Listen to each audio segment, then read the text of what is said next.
think what happens with a lot of big name producing companies and studios is they bite off more than they can chew, and then they try to play catch up by just throwing money at the problem. Right.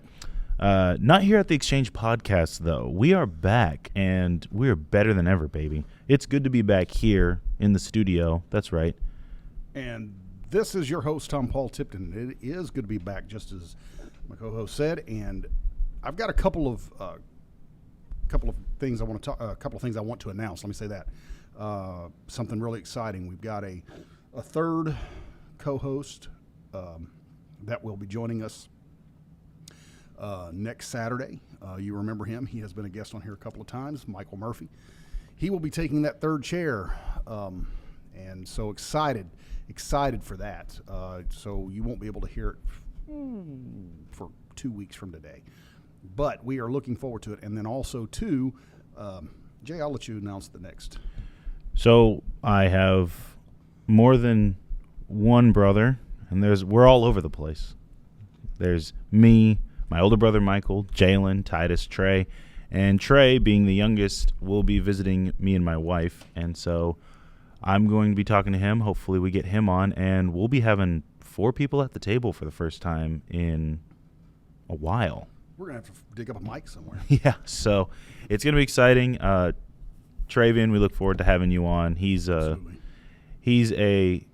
very wonderful individual. Yeah. I love all my brothers, and I have different reasons for loving them. Like Michael being my older brother, I looked up to him. Jalen being the brother who he didn't know it, but I wanted to do better, not be better than him. Yeah. And that, however, some of my pride did get in the way of that while growing up, but to do better so that he could look up to me. Right.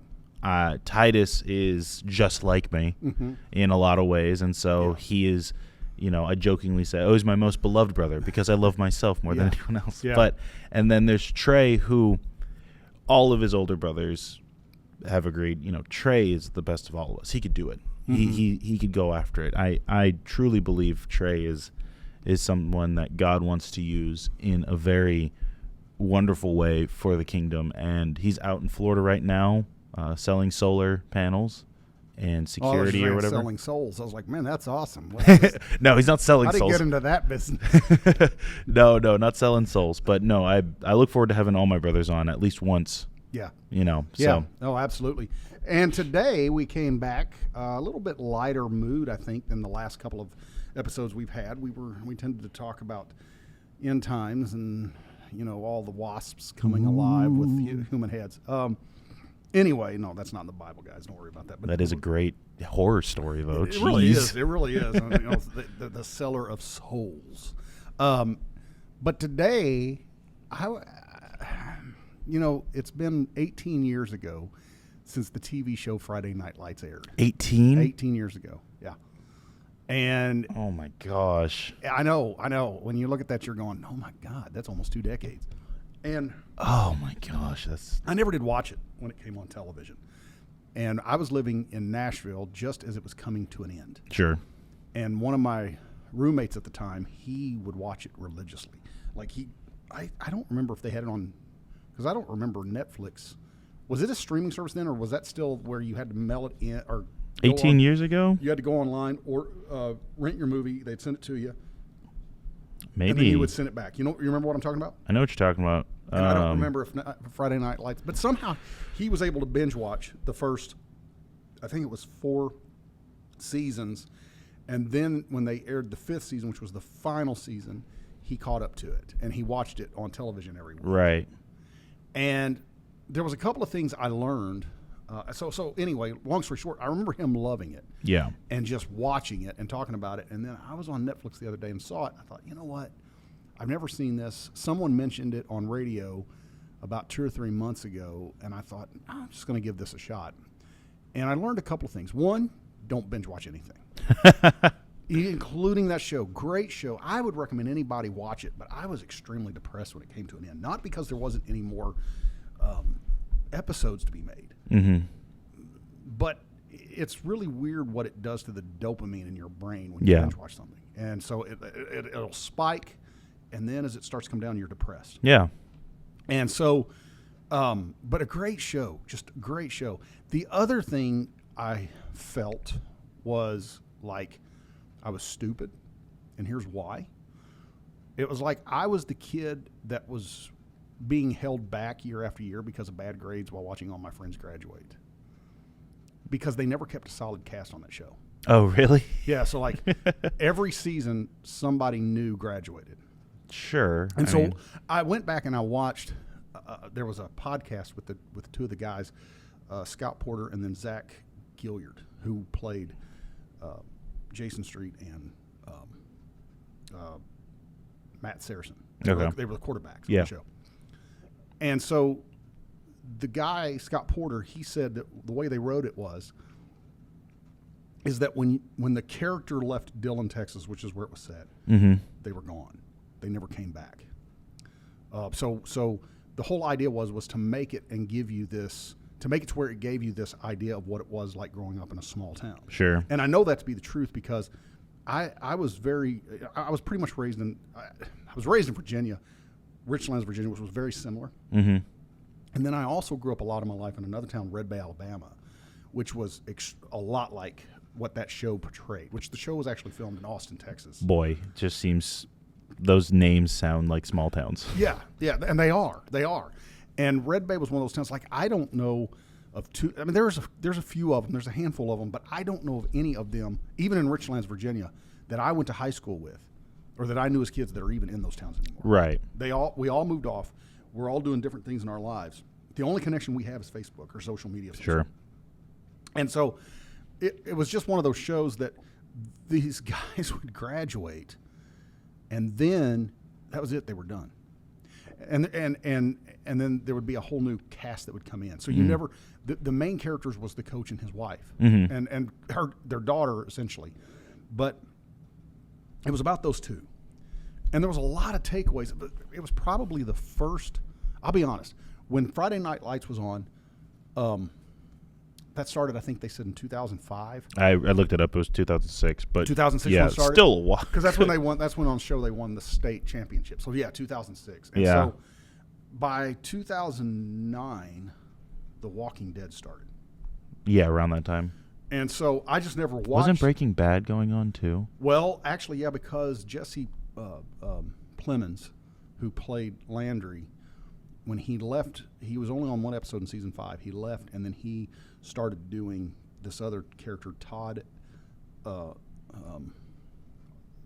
Altman or something like that, on Breaking Bad.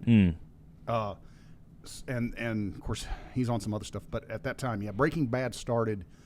Breaking Bad started in 2008 or 9. Was television at its peak in the early 2000s? Is that safe to say? Because television was amazing.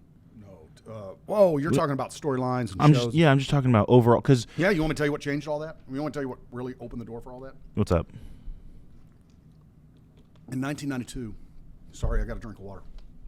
In 1992, there was a show called, I think it started in 91. There was a show called Twin Peaks. And it was about an FBI agent that goes to this town in Washington. Mm-hmm. The name of the town's Twin Peaks. I think it's a fictional town. But all that they actually filmed on location. So I don't think they actually had any. I don't know if they had any sound stages or anything there. Right. And the hotel that is in the TV show is actually really there. And still to this day, there's a huge cult following for Twin Peaks. And they will go out to that town where it was shot. And a lot of times the cast that was on there will sometimes show up. Mm-hmm. And so essentially what the show's about, no spoil alerts here. I mean, it's not, but the storyline is a girl gets murdered. Mm-hmm. And when the FBI agent shows up, it's all these strange and bizarre spiritual things really start to happen. And there's this demon named Bob who's behind all of it. And what they did with that show was the show was written in such a way that TV at that time had never been written. Right. So, like, most of the time when a TV show was done, they would carry out a storyline, and the next week, nothing would connect other than the characters. So, like, in the 80s, one of the biggest shows was a show called Miami Vice or Airwolf. And one was about 2 police officers in Miami. The other was about a guy and a friend of his who flew a helicopter, a military top-secret helicopter. And so the only connection that you had from week to week was the plot. As far as 2 guys, they were buddy cop kind of movies. Yeah. And it was 2 guys that, they were either police officers or they flew this helicopter, or the A-team. But 9 times out of 10, you would never see a reoccurring character outside of that. Right. That was not a part of the storyline. So it was like you would never see a TV show typically where a villain or some kind of situation would be going on, and it would be sometimes a season to a season and a half before they actually resolved it. Right. And see, that's what I mean by early 2000s really peaked in regard to. So I'm trying to remember who the guy was. His name should not. I can see him right now. As a matter of fact, he was on the show Twin Peaks. But he was the writer. He was really the guy who changed all that. Yeah. And the funny thing about Twin Peaks was when it went off the air, it was at the top ratings wise. And so it was like the whole show from week to week was surrounding this murder and trying to figure out who did it. And it was just about, you think, oh man, they've got it, and then all of a sudden they wouldn't have it.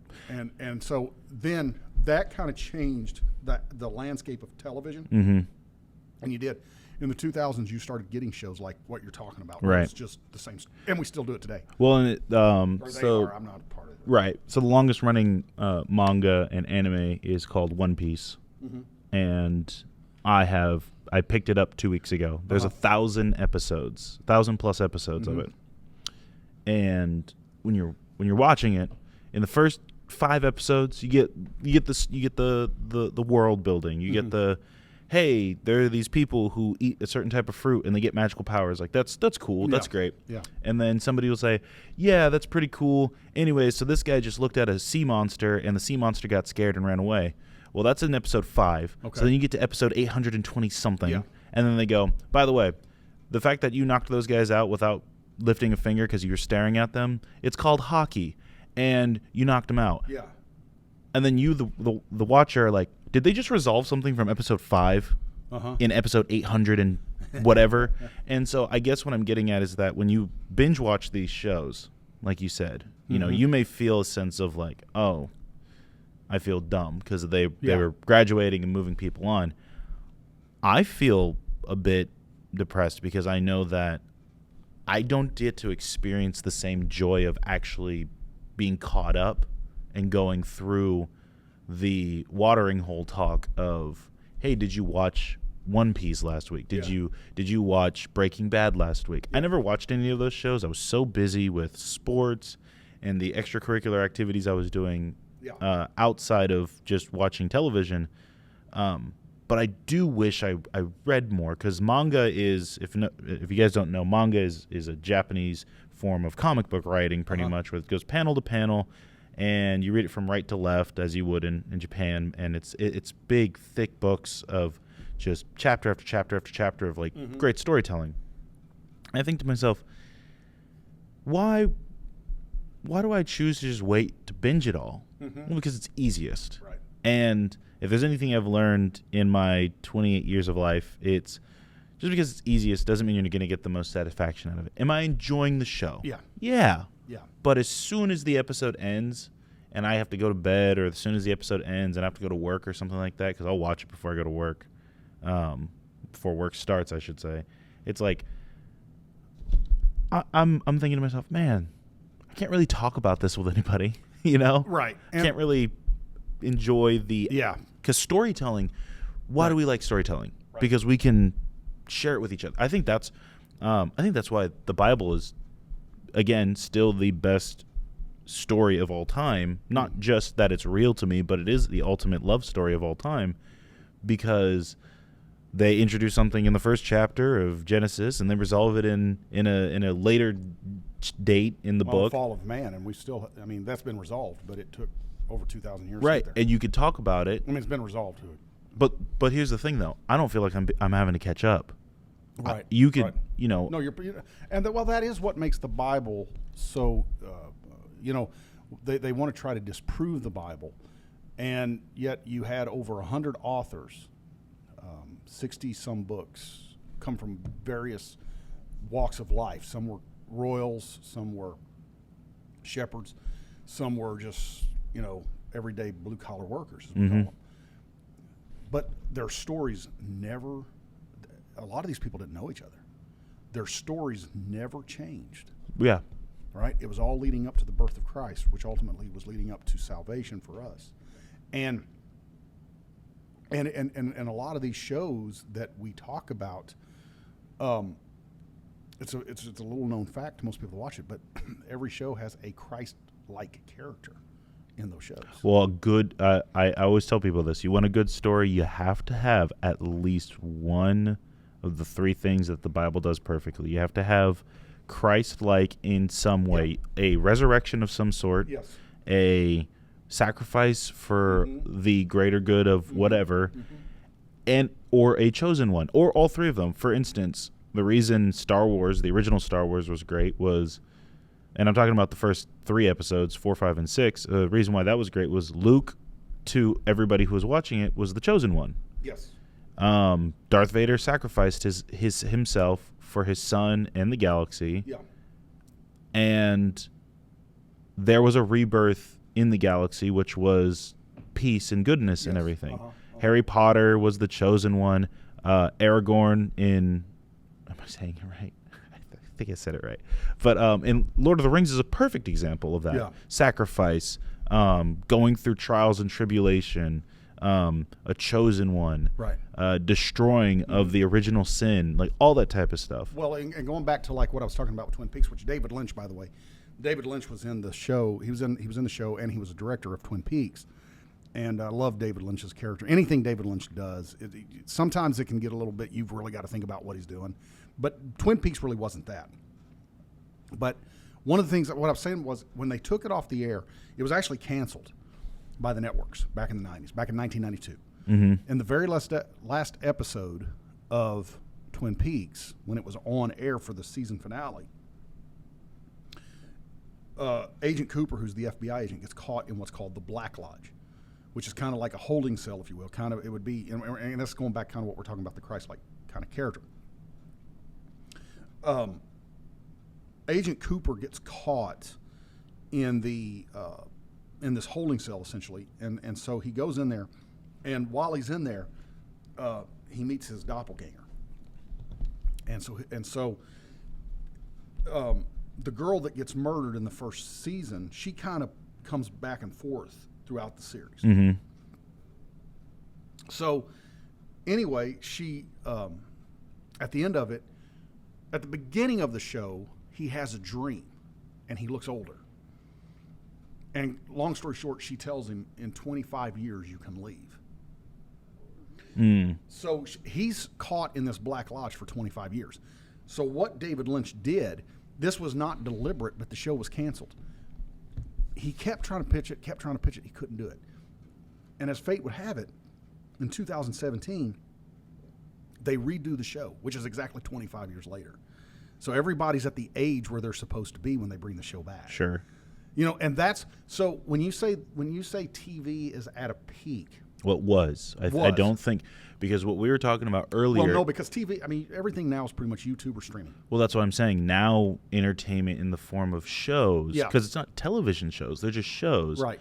In the form of shows, I think the peak was early 2000s. Yeah. Or early 2000s all the way up until the mid 2010s, because that's when streaming started getting really big. Yeah.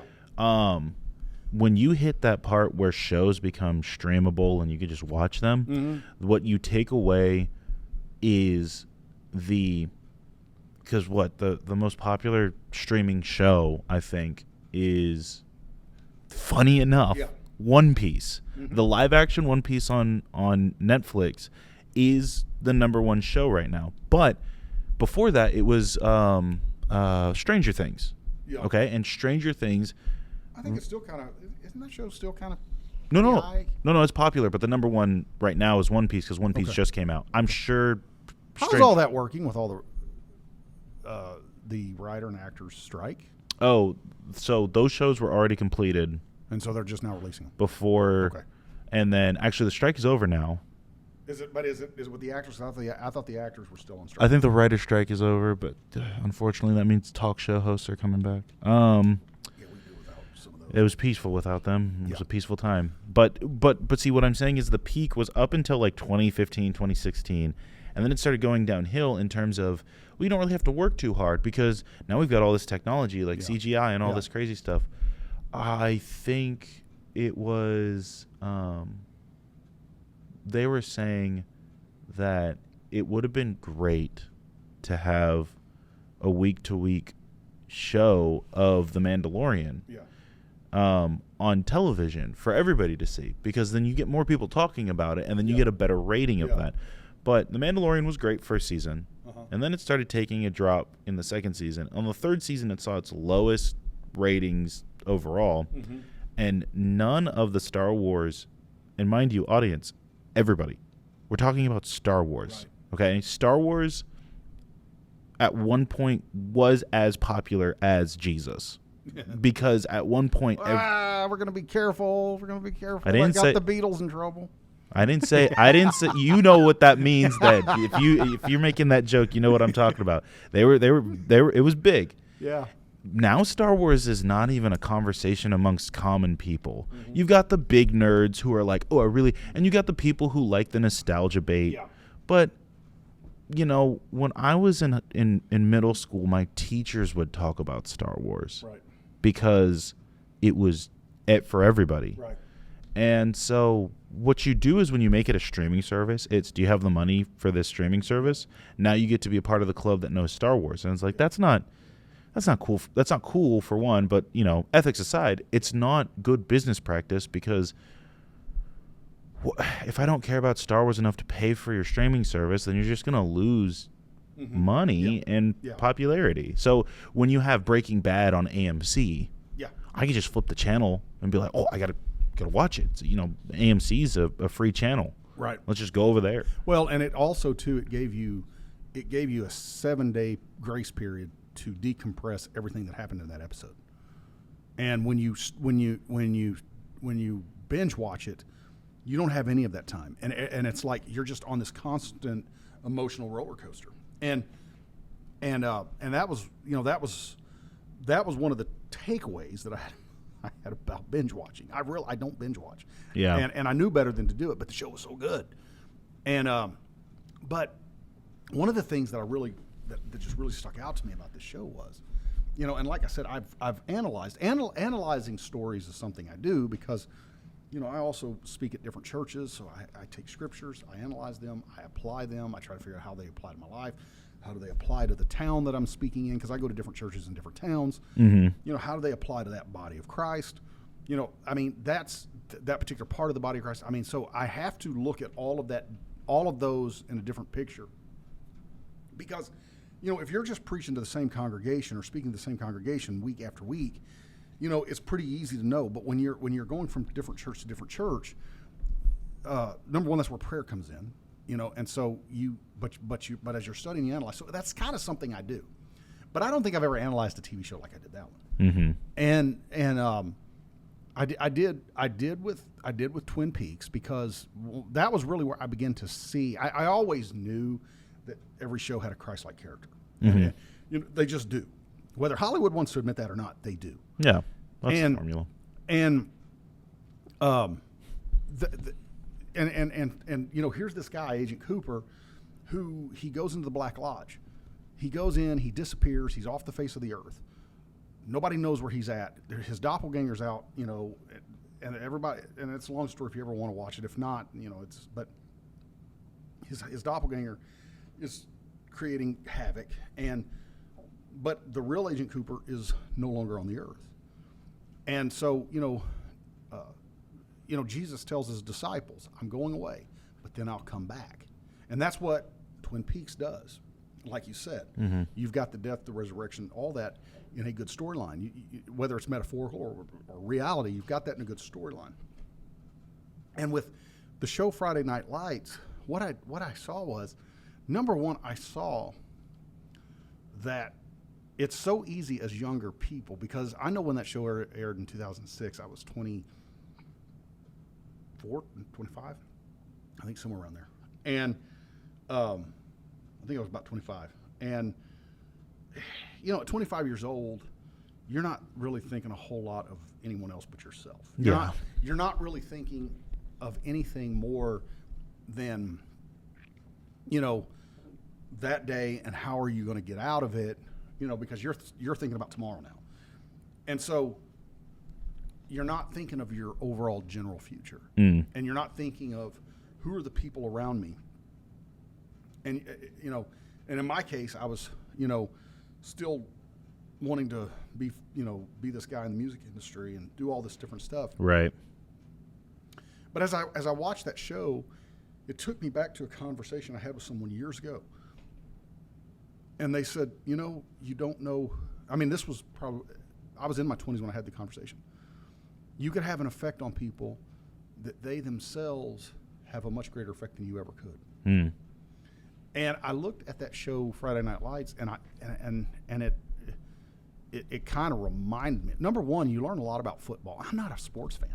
I'm not. And I couldn't tell you, much about football. I know a little bit about it, but I can't tell you much. But the show actually it really does show you a lot of stuff. You're like, oh, okay, I get that. And so it's kind of one of these things. But Friday Night Lights is not about football. Football's just it's the thing that, it's kind of the engine that drives the show. But it's not about football. Yeah. And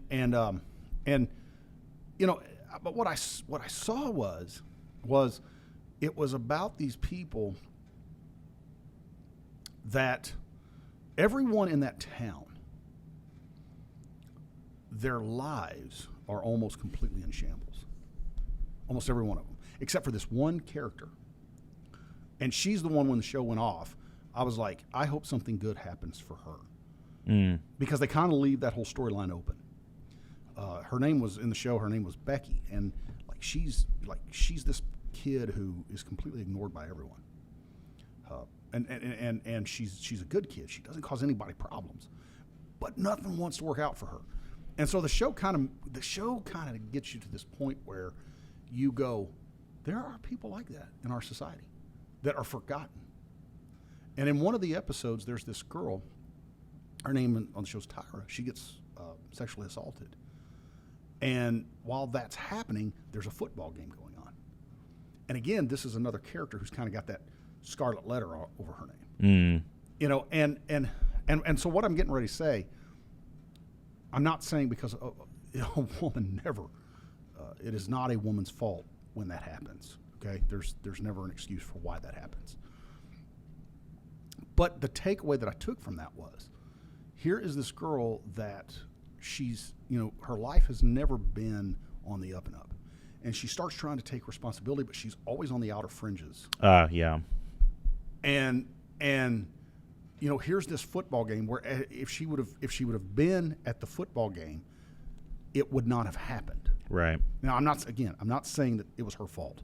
It's just one of those things where I think it's yes, but I think it was a much bigger picture than just this happening to a person. I think what the picture is that all of the people whose lives are seemingly normal are all at this football game, and they're not really that concerned about the outer factions and the dredges of society. Right. Which is who this character portrays. Which I remember that episode because I watched it a while back with my family while they were watching it. Yeah. I think what I took away was we as a society, I think it was a message for people who get really, football is our Coliseum. Yeah. And especially in Texas, it's a completely different. Right. And I grew up in California where the top 3 states for football are Texas, Florida, and California. Yeah. So football was still big for me. Yeah. And I took away from, at first, because I was a lot younger then too, at first it was like, dang, that sucks, that poor girl. Yeah. But, as you get older and you think about, you think back on things, lessons you've learned. Right. I look back on that episode from what you're talking about. It's so much easier just to watch a football game than to really care about anything. Yeah. Because it's fun to see. Well, and that's what I'm saying. Society is distracted Right. by its entertainment. Yep. And there's nothing wrong with entertainment. I'm not saying that, but what really come to my mind throughout the whole thing was, as amazingly enough, and again, this was something else that I took away from the show that wasn't part of the show, how much social media and streaming has changed culture and society. It has warp-speeded stuff. Oh, yeah, no, we're talking about people.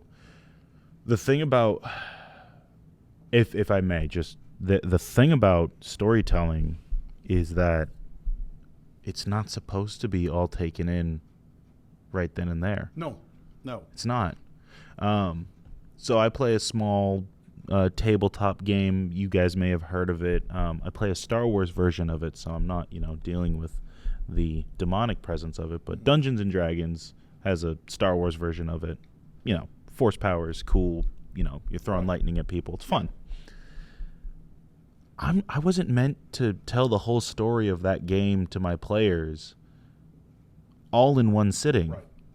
You want to, Thomas, for the last 2 years, every Friday, or almost every Friday, we take breaks during the holiday season. But even then, that's 6 weeks out of the year we don't play. But every other week, all the other weeks of the year, we're playing for 2 years. And I'm playing with 6 other guys, telling a story about their characters, the characters I've created, the world building, and beating the bad guy. Yeah. You can't do that all in one sitting. Just like, listen, I'm sure there are people who have read the Bible from cover to cover in a day. I'm sure there are those people. But listen, you ain't getting everything you need out of that one sitting just to read it cover to cover. Yeah. It was not meant to be digested all at once. That's why Paul says, I don't give you grown-up food. I give you something more palatable for you because you're not ready for all of it all at once. And so when you have these streaming services that give you a story, hey, here's Stranger Things Season 3. All the episodes are here, all 12 of them. And then when it's over, they're depressed. They're upset. They're like, what do I do now? Yeah. You're right. What do you do now? I found that out playing a video game years ago when I was in college. What was the game? Emperors of Rome, I think was the name of it.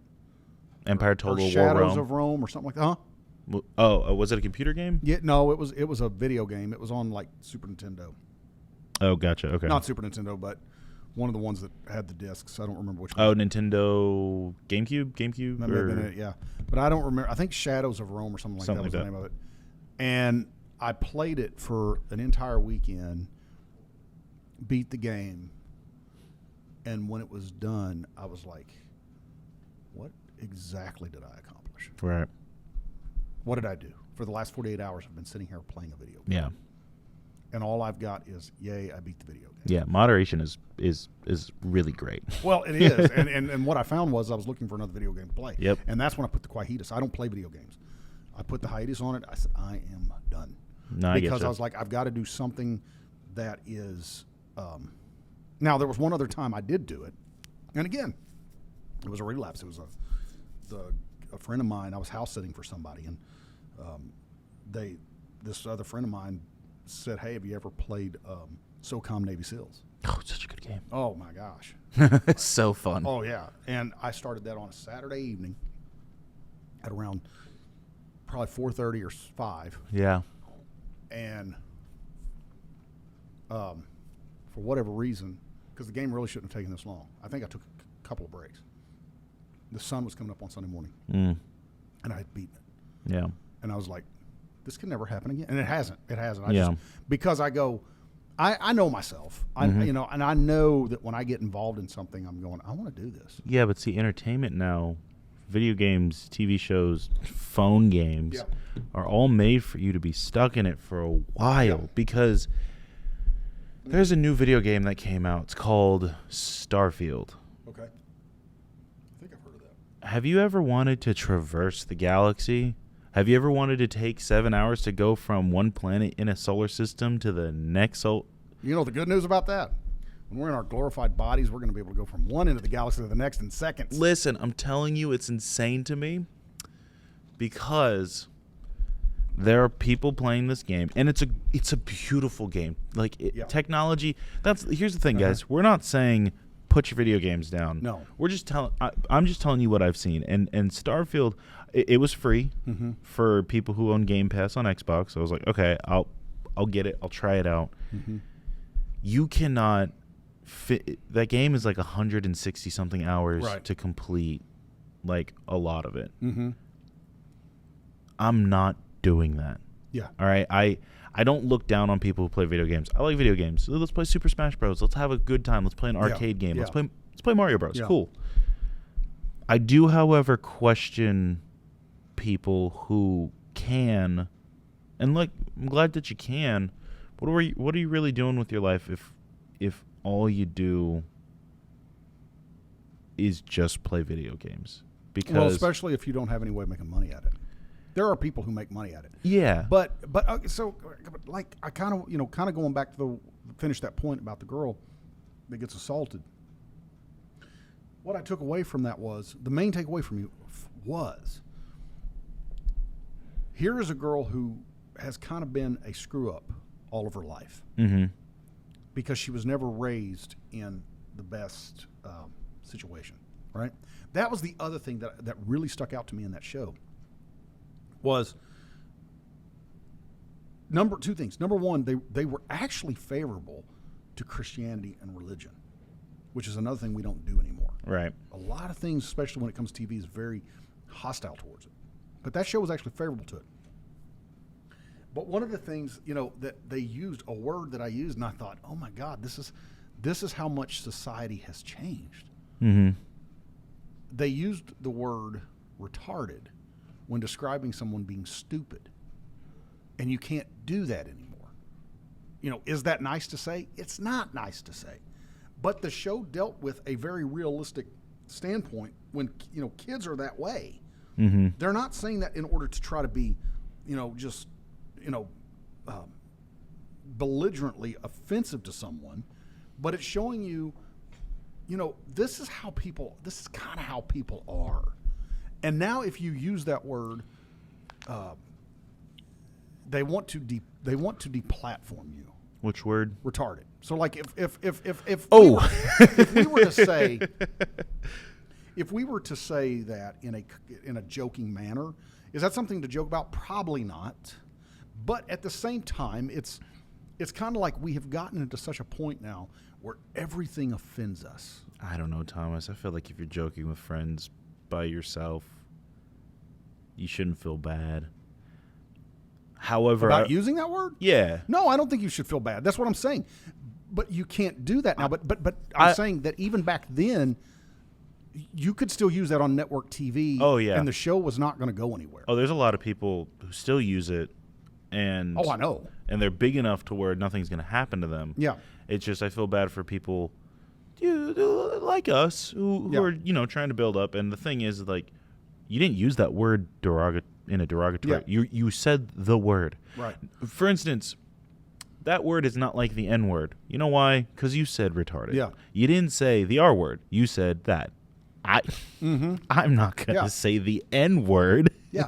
Well, I mean, it's like because first of all, I do have class for myself in a public setting as a black man. I don't think anybody should be saying it because I think we should take the word out by not giving it its power and just letting it fall to the wayside. Well, let me ask you this then, and this is an honest question. And not that I would use it. I'm not saying anyone should use it.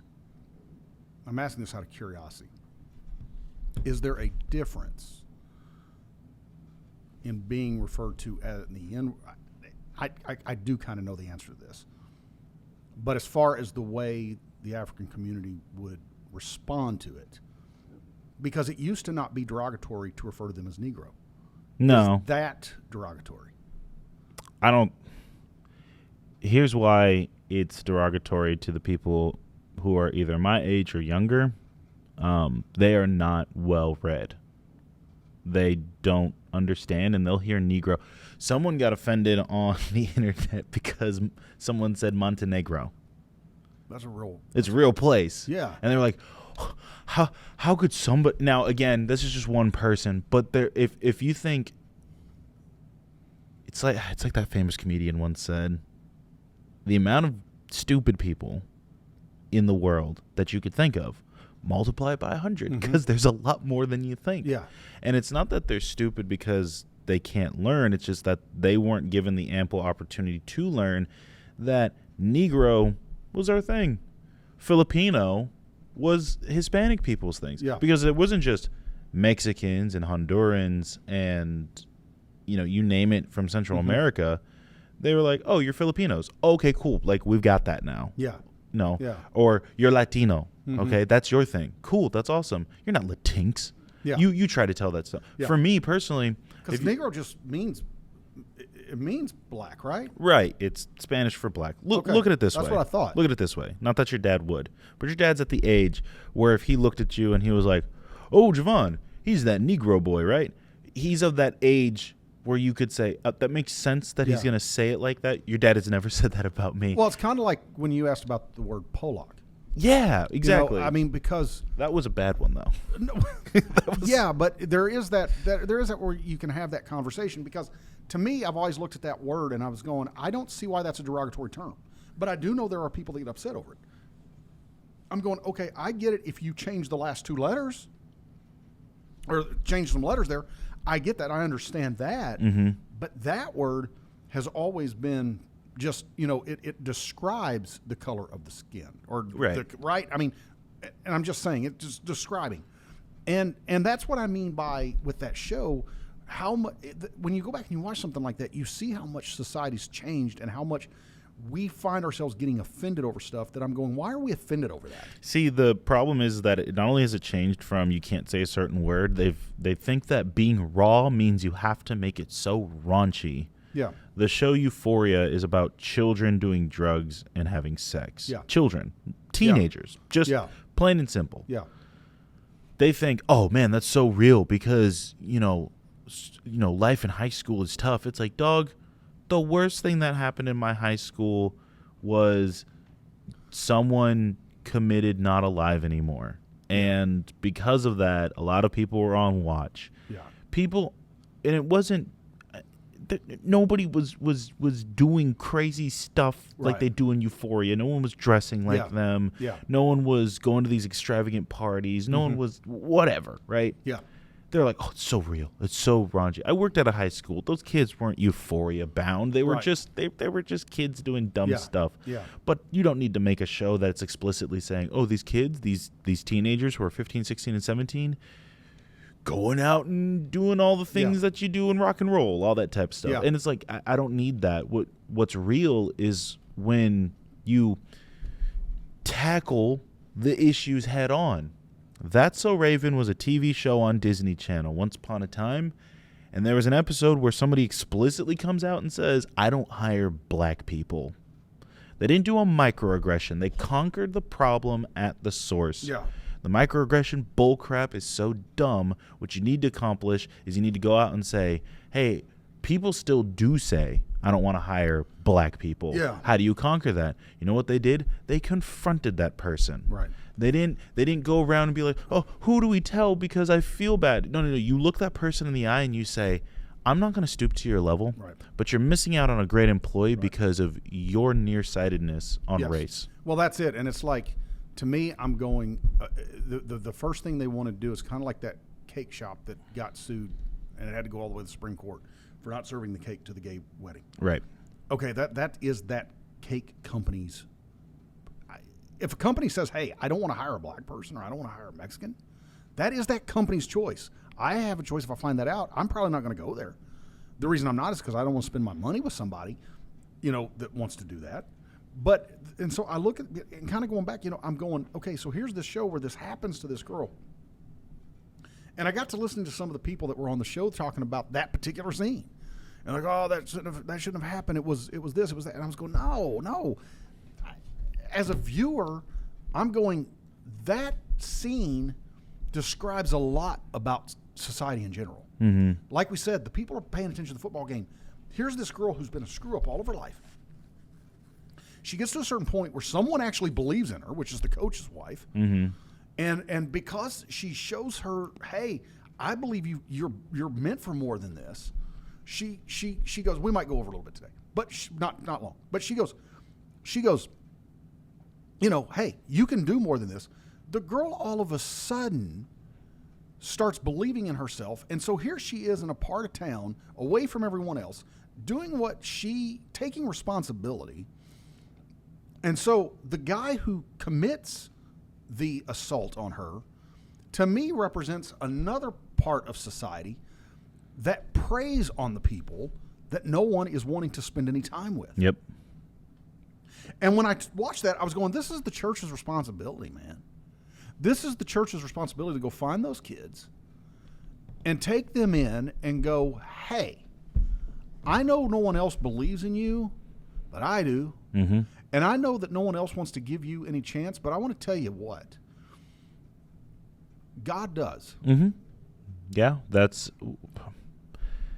the problem, that there's a third part of society that isn't there because it is an invisible part of society. It's the invisible barriers we set up. Yeah. And that we allow to be set up. Right. Because what some people are going to say, was this chick, I can't remember, was she black or white? I can't remember. The one that was assaulted? Yeah. She was white. You know for a fact people are going to say, well, the only reason she got help was because she had white privilege. Mm-hmm. No. But if you look at that show, that is one of the things they stress, especially because, that's where Michael B. Jordan got his start. That's right. That's where he was. That's where he got his start. And Michael B. Jordan was a kid that was headed down the wrong road in that show, his character. Vince was his name. And, Vince was this kid that was getting in all kinds of trouble with the police. And when they bring him to football practice, he's crawling out of the back of a police car. Mm-hmm. Well, where's the first place they take him? They take him to Coach Taylor. Mm-hmm. And Coach Taylor believes in him. And that's where all of that, and that's where I'm going. That was the thing about that show. I don't know who wrote it. I don't know what the producers, but I'm kind of going, that was the difference in the culture then versus the culture now. The culture then would, at least a lot of times with shows like that, of course it was all starting back then to kind of go and trending to where we are now. Yeah, unfortunately. But you at least still had a show like that was going, there's nothing racist about it. Racism was dealt with in that show. Yeah. It was dealt with.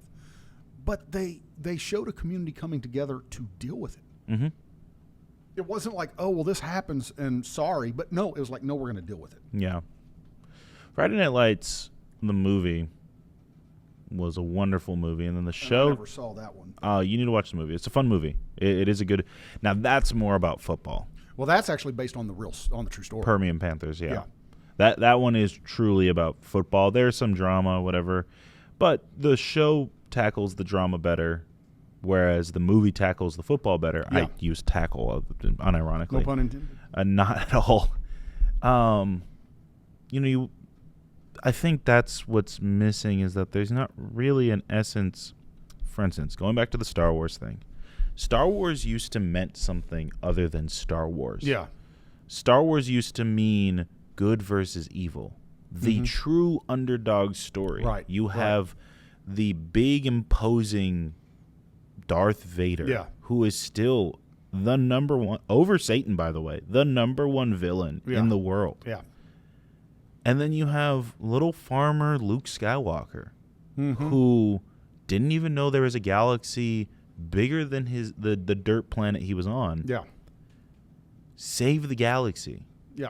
Star Wars wasn't, oh, cool, lightsabers, this and that. It was telling a generation of kids that heroes definitely come in all different shapes and sizes. Yeah. Superman was always going to be Superman, but Luke Skywalker only was able to become Luke Skywalker as long as he decided to faithfully follow the steps of his father. Right. Because he didn't even know his father. And then when he found out more about his father, he was like, I want to be like my father. I want to be like my dad. Doesn't even know his dad. Yeah. All right. How many times in shows where the dad is known by the kid, but the kid's like, I still hate you, Dad. It's like Luke Skywalker didn't even know his father. Yeah. And he said, I'm going to be just like him. I'm going to be a Jedi. I'm going to be a hero. And then when he finds out about who his father really was, he still said, I'm still going to do good. Yeah. And I think that's my issue with Star Wars right now, with modern entertainment, is that it's not. It never gives the expectation of it's bigger than itself. Right. It just says, hey, look at me. We're a cool, flashy show. And I think that's what a lot of shows do, is that look how cool and flashy we are. We're not trying to give a good message, where people say, oh, the message was great for the queer community. It's like, what did you get? You got a character? Yeah. That's what you're really excited about? Yeah. What's the philosophy behind it? Well, and see, that was the other thing. I mean, and we're going to wrap it up here in a little bit, but one of the other things, because there was a lot to unpack about this show, and I certainly didn't get to a lot of what I want to talk about, but, that was the other thing. Yeah, they had a gay character in Friday Night Lights, but that character was not. It was there, and there was. I think it was in season 3. You thought, okay, this girl's going to try to seduce the coach's daughter, and this is going to go that way, but it didn't. It didn't. And they did not focus on that character at all. Not in that sense, right? She was kind of a mainstay character for 2 or 3 seasons, maybe all the way close to the end. But she was never a character that they were focusing on her sexuality. It was focused on that she was a musician in a band, which I loved the name of the band. They're Cruise Victorious, and it was never about that. But one of the things that you can't do this anymore in today's society, I don't think. That show had a lot of so-called toxic masculinity in it. Because, I mean, number one, you've got football players who are running high on testosterone. Oh, yeah. And it's like, you've got this coach. It shows you the importance of a man's role. Mm-hmm. If he had not been a strong guy, those boys would have ran all over him. Mm-hmm. But he knew how to call them into line. He knew how to put them in their place and like, hey, it's this or it's this. And you don't see a lot of that anymore. They're afraid of. There's a lot of guys my age who are afraid to take charge. Mm-hmm. And I think one of the things a young man needs to do to become a man is to be able to stand in front of a group of younger men than him and not boss them around, but to lead them. Right. For instance, since I got my youth group, it's all boys right now, which is fine. And sure, they do all the boy things. They joke and they mess around but when I call them in the line, they got to get in line. Yeah. Or there will be consequences. Right. And I made one of my students because someone started a fight and he decided to join in the fight with it. Someone started a fight with him, and instead of walking away, which I try to teach them, like you need to walk away from fights, he joined in. Yeah. And I said, listen, I'm glad you didn't start the fight, but you still, as a believer, need to be a peacekeeper and do your best to get away from the fight. Oh, absolutely. Now, if they back you into a corner, that's when you have to go all out. Yeah. And use the wall as your push off. But there does come a point you got to stand up for yourself. You got to stand up for yourself. You do. But I said, but that wasn't the case. You were in a cafeteria with security guards and teachers and people you could have gone to. I said, you have 2 weeks of cleaning up the church because of that. He at first was upset, but then afterwards, I was there helping him clean up. It wasn't like he was doing it by himself. Right. Because while I was there, I was teaching him. I was telling him, hey, I've been in fights. Yeah. Nobody wins in a fight. Right. No, I was giving him, and then at the end of the 2 weeks, he came to me and he was like, it won't happen again. I'll do my best. Yeah. We need those messages of those bigger, stronger men telling the weaker, younger men. And they're not weaker in terms of physicality, because I'm sure there's an 18-year-old. They don't use their brain as much. Exactly. There's no discipline. strength isn't just how hard you can swing a bat. Strength is knowing when to swing at the right pitch. Well, and that's what, we covered that on a podcast here one time. I mean, there is a reason you've got to have it all. You've got to have the younger men because that's where the vitality and the life is coming from. Mm-hmm. You've got to have the middle-aged guys like myself, who we are in between that. I've reached, I'm at that age where I'm able to think things through a little bit more before I just go and fly off. In my 20s, I just went, and I did. I got myself into plenty of trouble because I just went and said stuff. Yep. That was stupid. Same.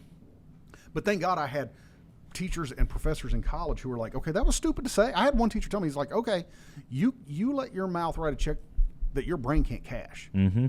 And what it was, I had told a guitar professor off over something. And I went and called him and I said, Dr. Moore, da-da-da-da-da. God rest Dr. Moore. Well, he's dead now. But he said, okay, at what part would you like for me to tell you how stupid that was? And I said, well, what are you talking about? He goes, you didn't do anything right. He said, you didn't do anything right. He said, first off, remember something. This guy has influence over grades. And said he can put you out of that class. And he said he's not going to fail you just to fail you because he can't, but said he's got influence. So, he said, here's what I would do. I'd start off by going back and apologizing to him. Mm-hmm. So, I mean, you always got those guys who are there. And that's why as you age, you go, okay, I've been there, done that. Let me help you out. Mm-hmm. Anyway, that's my take, and I know we got to go, but I just wanted, today I wanted it to be a little bit of a lighter story. Again, always looking at things from a biblical standpoint. And even in the secular, you can find the Christian undertone. Mm-hmm. And I think a lot of times when we stay in the Bible, we stay in the Word, it just really helps our faith. I mean, it just helps us to look at all circumstances of life and go, you know what? It's not hopeless. It's not defeatable. And this is, this has been a good week. And this is Tom Paul Tipton, your host, and I am signing off.